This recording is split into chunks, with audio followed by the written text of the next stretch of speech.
Okay, get this. What if we didn't have to guess when treating diseases? What if we could test a cure on a perfect copy of your organs, but outside of your body? I know, it sounds like something straight out of a sci-fi movie, but it's a reality being built in labs as we speak. So let's dive into the absolutely incredible science of organoids. I mean, really think about that for a second. What if we could just take a few of your cells and grow a tiny, functioning version of your brain, or your liver, or your gut right there in a lab dish? What would that mean for how we understand diseases, develop new medicines, and treat you as an individual? Well, guess what? It's not science fiction anymore. Scientists are actually doing this. They're taking human tissue and giving it the right cues to self-organize into these amazing little structures. They're called organoids, and these miniature organs are poised to change, well, just about everything. So what exactly is an organoid? The key word here is three-dimensional. You see, for decades, we've studied cells grown flat in a petri dish. But our bodies aren't flat. It's like trying to understand a skyscraper by only looking at the floor plan. Organoids have depth, they have structure, they have different cell types all interacting, finally letting us see how our organs really work. But why go through all of this trouble? I mean, why do we even need to build many organs in the first place? Well, it turns out that for the last century or so, the tools we've been using for biomedical research, while super useful, have had some pretty serious drawbacks. And this chart just lays it out perfectly. For ages, we've relied on animal models. But let's be real, a mouse is not a tiny human. We've used those flat 2D cell lines, but again, that's like trying to understand a city from a single page of a blueprint. You miss all the complex 3D interactions.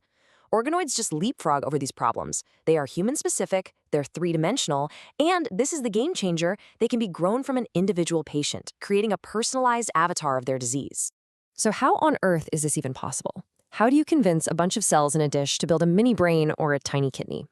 Well, it all starts with the most fundamental building blocks of life we know, stem cells. The first source we can use are pluripotent stem cells, or PSCs. You can think of these as the ultimate master cells, the blank slates of the body. There are two main types. First, embryonic stem cells. The second type, and this is just revolutionary, are called induced.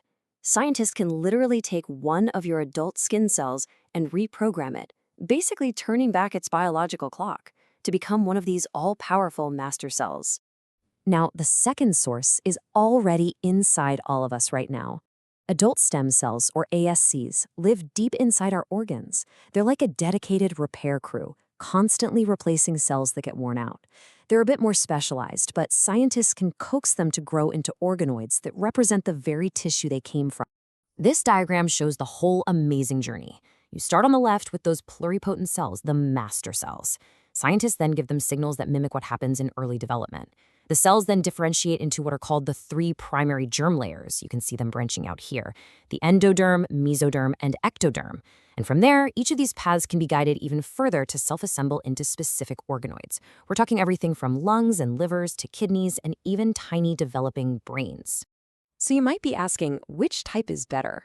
Well, the thing is, neither is better. They're just complementary tools for different questions. The PSC-derived organoids, over on the left, are super complex, and they're perfect for watching how an organ develops from the very beginning, even though they can take months to grow. On the other hand, the AdSC-derived organoids are faster to make and better for modeling adult tissues, which makes them awesome for studying things like tissue repair or how infections work. Okay, so we know what they are, we know how they're made. Now for the most exciting part. What can we do with them? Because this is where we start to see a whole new era of medicine unfolding right before our eyes. Yeah, this technology isn't just a cool lab trick. It is a seriously powerful tool with applications all over the place. We're talking about everything from modeling genetic diseases and discovering new drugs to personalized cancer therapy and maybe even, one day, regenerative medicine. This right here is probably the most powerful idea of all. Imagine you have a particular disease. Instead of your doctors trying one drug on you, then another, they could grow a mini version of your affected organ, your avatar, and test dozens of treatments in the lab to find the one that works perfectly for your specific biology. For the first time in history, we can watch human diseases unfold in actual human tissue. For a disease like cystic fibrosis, scientists can grow tiny gut organoids from a patient and literally see if a new drug can fix the problem right there in the dish. This just accelerates research at a mind-boggling pace. You know, creating new drugs is an incredibly long and expensive process, and so many of them fail because animal tests just don't predict how humans will react. By screening thousands of potential drugs on human organoids first, companies can find what works and weed out what's toxic much, much faster. It saves time, it saves money, and it makes medicine safer. And the impact on cancer research is just profound. Doctors can take a biopsy of a patient's tumor, grow it as an organoid, a tumoroid, and then hit it with a whole panel of different chemotherapy drugs. This lets them see which drug actually kills that patient's specific cancer cells, paving the way for truly personalized treatments. So the potential is clearly immense. But, like any revolutionary technology, there are still some pretty big hurdles to clear before organoids can really reach their full potential out in the clinic. So while the potential is massive, the tech isn't perfect yet. This diagram here basically lays out the next frontiers. Scientists are tackling major biological and engineering challenges, things like vascularization, which means adding blood vessels, and co-culture, integrating things like immune cells to make these models even more true to life. It really boils down to 4 key hurdles. First is vascularization. That's a fancy word for getting blood vessels into them, because without a nutrient supply, they can't grow very big. Second is maturation, pushing them from a more fetal-like state to a fully adult one. Third, complexity, adding in other crucial systems like nerves and immune cells. And finally, reproducibility, making sure that every organoid we grow is consistent and reliable. And this brings us right back to that ultimate promise. With researchers all over the world tackling these challenges every single day, it's really no longer a question of if this technology will revolutionize medicine, but when. So I'll just leave you with this.